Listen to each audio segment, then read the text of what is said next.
ఆరోగ్యశ్రీలో పేర్లు నమోదు అర్హులు వీరే. తెలంగాణలో కొత్తగా రేషన్ కార్డు పొందిన వారందరికీ ఆరోగ్యశ్రీ సదుపాయం కల్పించేందుకు ప్రభుత్వం చర్యలు చేపట్టింది. దాదాపు 6 లక్షల కొత్త రేషన్ కార్డులు జారీ చేయగా వీటి ద్వారా 30 లక్షల మంది లబ్ధిదారులకు ఆరోగ్యశ్రీ వర్తిస్తుంది. ఆరోగ్యశ్రీ నెట్వర్క్ ఆసుపత్రుల్లో వీరికి ఉచితంగా వైద్య సేవలు అందుబాటులో ఉంటాయి. ఈ మేరకు ఆరోగ్య శాఖ మంత్రి దామోదరరావు గారు, రాజనరసింహరావు గారు ఆదేశాలు జారీ చేశారు. ప్రైవేట్ ఆసుపత్రులు కూడా ఆరోగ్యశ్రీ నెట్వర్క్లో చేరేందుకు ఆసక్తి చూపిస్తున్నట్లు మంత్రి పేర్కొన్నారు.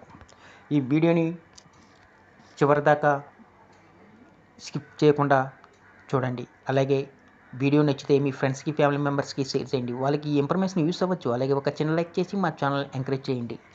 ఇంకా వివరాల్లోకి వెళ్తే, తెలంగాణలో కొత్తగా రేషన్ కార్డులు పొందిన వారందరికీ ఆరోగ్యశ్రీ సదుపాయం అందించేందుకు వైద్య ఆరోగ్య శాఖ ప్రత్యేక ప్రయత్నాలు మొదలుపెట్టింది. రాష్ట్రంలో ఆరోగ్యశ్రీ టెస్ట్ ద్వారా రేషన్ కార్డులో పేరు నమోదైన ప్రతి ఒక్కరికి ఆరోగ్యశ్రీ వర్తిస్తుందన్న విషయం తెలిసిందే.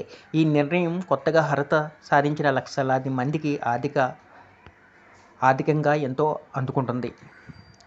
ఈ ఏడాది జనవరి 1 నాటికి రాష్ట్రంలో 89,95,282 రేషన్ కార్డులు ఉన్నాయి. వాటిలో 2.80 కోట్ల మంది సభ్యులుగా నమోదయ్యారు. వీరందరూ ఇప్పటికే ఆరోగ్యశ్రీ పోర్టల్లో అనుసంధానమై ఉన్నారు. ఇప్పుడు కొత్తగా రేషన్ కార్డులు అందుకున్న వారికి కూడా ఈ సౌకర్యం అందుతుంది. వీరందరికీ ఆరోగ్యశ్రీ నెట్వర్క్ ఆసుపత్రుల్లో నిబంధనల ప్రకారం చికిత్సలు పొందే అవకాశం ఉంది. జనవరి 26 నుండి రాష్ట్రంలో కొత్తగా రేషన్ కార్డులు పంపిణీ మొదలైంది. ఇప్పటి వరకు సుమారు 6 లక్షల కంటే ఎక్కువ కొత్త రేషన్ కార్డులు జారీ అయ్యాయి. దీంతో రాష్ట్రంలో మొత్తం కార్డుల సంఖ్య 95,56,625కి పెరిగింది.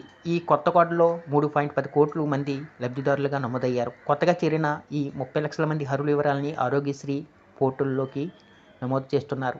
ఆరోగ్య శాఖ మంత్రి దామోదర రాజనరసింహం గారు ఆదేశాల మేరకు అధికారులకు ఈ చర్యలను వేగవంతం చేశారు.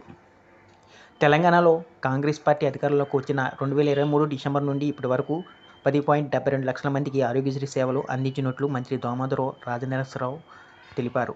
వైద్య సేవల బిల్లులు కింద ప్రభుత్వం ఆరోగ్యశ్రీ నెట్వర్క్ ఆసుపత్రులకి 1.590 కోట్ల పైగా చెల్లించింది. సగటున 22% మేర చికిత్స ఖర్చులు పెరగడంతో పాటు ప్రతి నెల హాస్పిటల్కు బిల్లుల కింద 100 కోట్ల వరకు చెల్లిస్తుండటంతో ఆరోగ్యశ్రీ నెట్వర్క్లో చేరడానికి ప్రైవేట్ ఆసుపత్రులు కూడా ఆసక్తి చూపుతున్నాయని మంత్రి వెల్లడించారు. ప్రస్తుతం 461 ప్రైవేట్, కార్పొరేట్ ఆసుపత్రుల్లో ఆరోగ్యశ్రీ సేవలు అందుబాటులో ఉన్నాయి. ప్రభుత్వం ఆసుపత్రుల్లో అన్ని రకాల మందులు అందుబాటులో ఉన్నాయని ఆయన స్పష్టం చేశారు. ఈ చర్యలు ప్రజలకు, ముఖ్యంగా కొత్తగా అర్హత పొందిన వారికి మెరుగైన వైద్య సేవలను అందుబాటులోకి తీసుకొచ్చాయి. ఆర్థిక భారాన్ని తగ్గించాయి. కొత్తగా రేషన్ కార్డులు వచ్చిన వారికి 200 యూనిట్ల వరకు ఉచిత విద్యుత్ పథకం, 500 గ్యాస్ సిలిండర్ పథకాలను కూడా దరఖాస్తు చేసుకునేందుకు అవకాశం ఉంటుంది.